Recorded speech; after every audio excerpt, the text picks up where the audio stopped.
শুভ সকাল বন্ধুরা।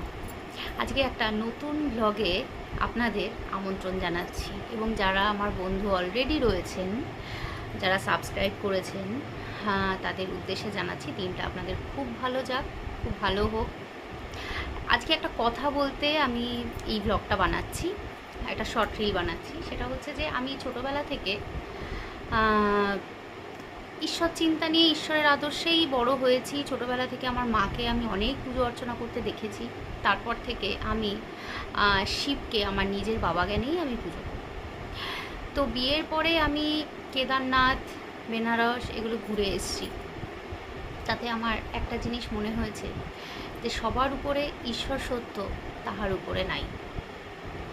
এবং তোমরা যদি ঈশ্বরকে মনে প্রাণে ধ্যানে জ্ঞানে ডাকো, প্রার্থনা করো, অবশ্যই তার ফল লাভ হয়, ঈশ্বর দর্শন হয়। আমি এমন অনেক কিছু উপলব্ধি করেছি যে আমার সবসময় মনে হয় যে তারা আমার পাশে আছে। আজকে জাস্ট এইটুকু বলার জন্যই একটা ছোট রিল বানালাম। যদি ভালো লাগে আমার চ্যানেলটিকে সাবস্ক্রাইব করো, ফলো করো, লাইক কমেন্ট করো, ঠিক আছে? আর নোটিফিকেশান পাওয়ার জন্য যে বেল আইকন থাকবে সেটাতে একটা বাটন প্রেস করে দিও। ওকে, আজকের মতো টাটা।